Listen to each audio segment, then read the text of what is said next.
Hello and welcome to a different type of birds in Canberra video. One which is about a kayak camping trip I took in the Kangaroo Valley in July 2020. It was a very simple plan. Paddle down the Kangaroo River, into the Shoalhaven River, camp overnight and return the same way. I started my paddle from the Bendila Recreation Area in Kangaroo Valley, heading west along the Kangaroo River. Because of a Tallowa Dam further downstream, there is no real flow in the river, so it was a nice, steady, flat water paddle through some lovely rural countryside. Being early July, it was midwinter, and while it was not too cold, it was the wrong season to see the wildlife at its best. But I just really wanted to do this trip. Because it was the start of July, it also meant that the days were short, so it would have limited sunlight, especially when I was in the Shoalhaven Gorge proper. The first bird I came across on the river was this beautiful Australian pelican, which I noticed because of the sun reflecting off its white plumage. I pulled up nearby to get some photos. The sun caught the large bill nicely, showing its size even when the bill was empty. The bill will soon have a brighter colour as the bird enters the breeding season.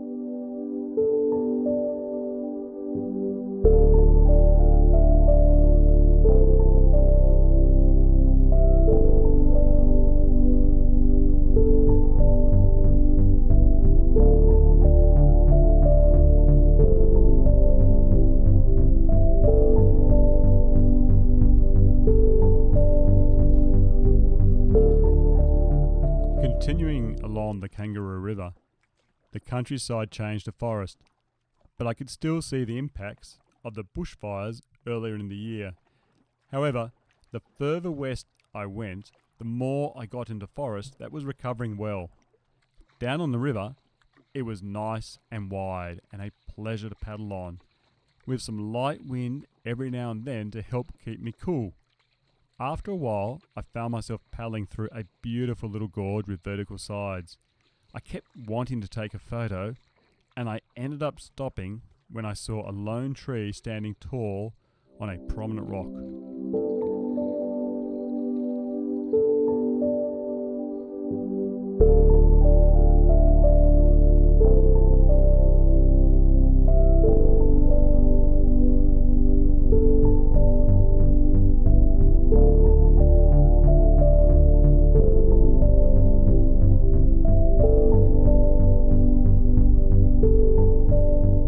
Past the small gorge, the river opened up again, and I was surprised to see a weather station in the middle of the river. As this was a dam that is part of the water supply system, no power boats are allowed on the river, so I suppose a station is not much of a navigational issue. Paddling further on down the river, I came to the main part of the dam, where the dam wall was. I pulled up to the Morta National Park side, opposite the dam wall, intending to hop out to have some lunch and photograph, but I could not find an easy exit, so I decided to keep paddling to where I was going to camp that night. Sorry, I did not get the footage of the actual dam I was after, so this shot from my compact camera will hopefully suffice.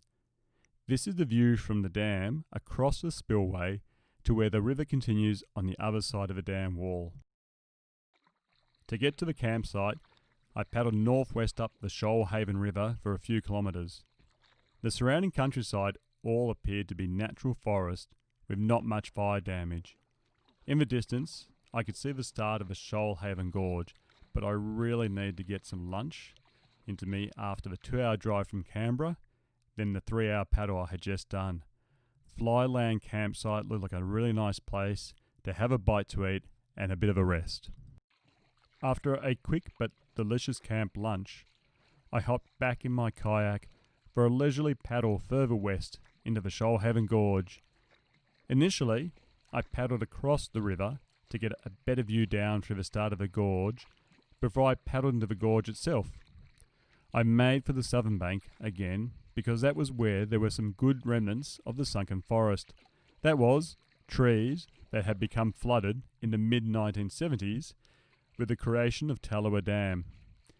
It was interesting paddling through these dead reminders of what used to be, although somewhat eerie as well, because they were like grey fingers reaching out of the murky water. The lighting was also very atmospheric, because as you can see, even in the mid-afternoon, I was already in shadow because the sun was no longer illuminating the gorge. In looking for a composition to photograph, I came upon these 3 dead trees that seemed to make for a poignant subject.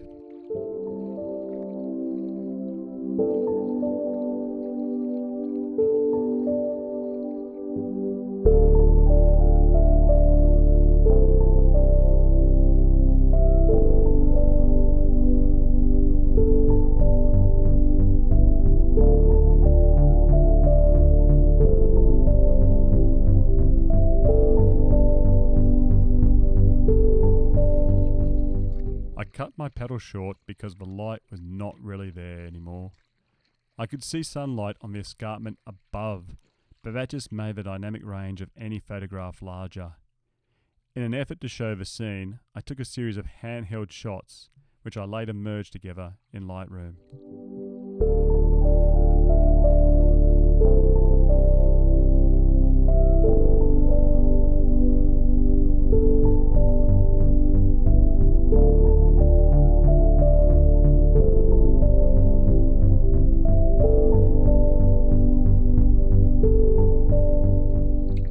That just left a nice, relaxing paddle back to the campsite, through part of the sunken forest.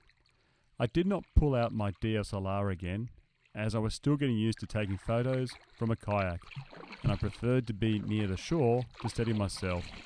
Still, I had enjoyed the day. Sorry, I forgot to take a photo of my fully loaded kayak on this trip, so here is a picture from my practice paddle on Lake Bellygriffin back in Canberra. This is a shot of my campsite, showing where I pitched my tent, and also how I was trying to dry my gear for the next day. The next morning, it was very windy, but I had an easy place to launch my kayak from. Once back on the Shoalhaven River, I was lucky because the wind was a tailwind, making a nice start to what would be another 3 hours paddling.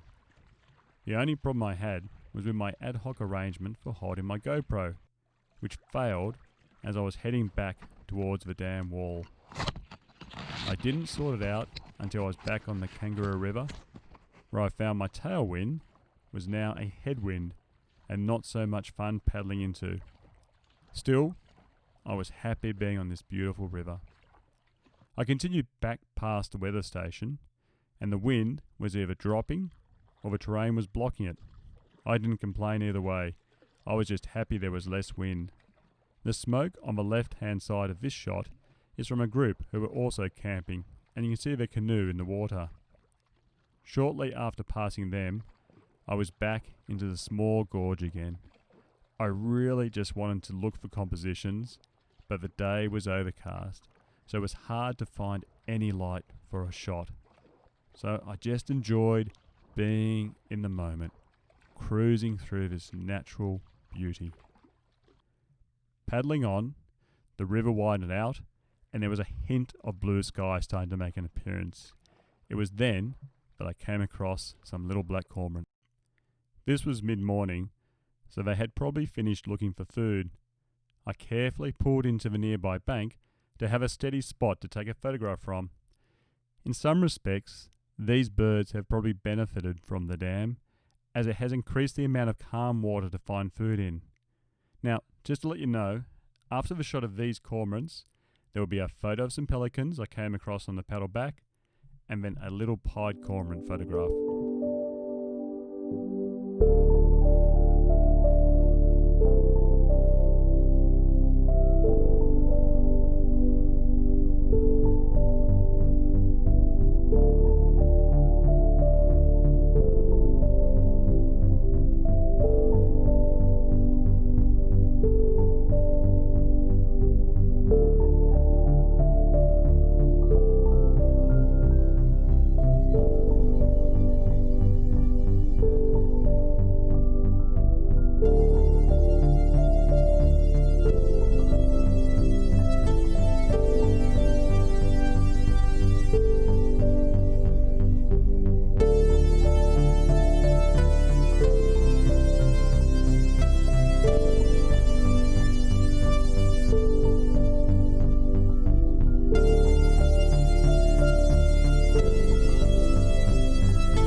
After those cormorants, unfortunately, I didn't find any other subjects to photograph.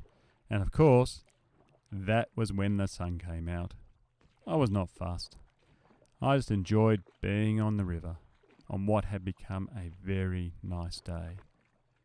But the trip had to end, and I found myself at the exit point, where some other people were just hopping into kayaks for a river tour. For me, I had had a wonderful time on the river, and I had really enjoyed my first kayak camping experience. Yes, it was the wrong time of year to get a full day for photographing because the days were short. It was also a bit chilly, but I found a great way to access an area where I knew next time I could photograph some beautiful birds and other wildlife. I had also had a wonderful time being away from the city, just by myself in nature. Although, I think next time, I would like to do the trip with somebody else for a bit of company. But I would do it alone again if that was the only way to get back out to the beautiful Shoalhaven Gorge. Thank you very much for watching. I hope you enjoyed the video, and I hope to see you next time. Cheers.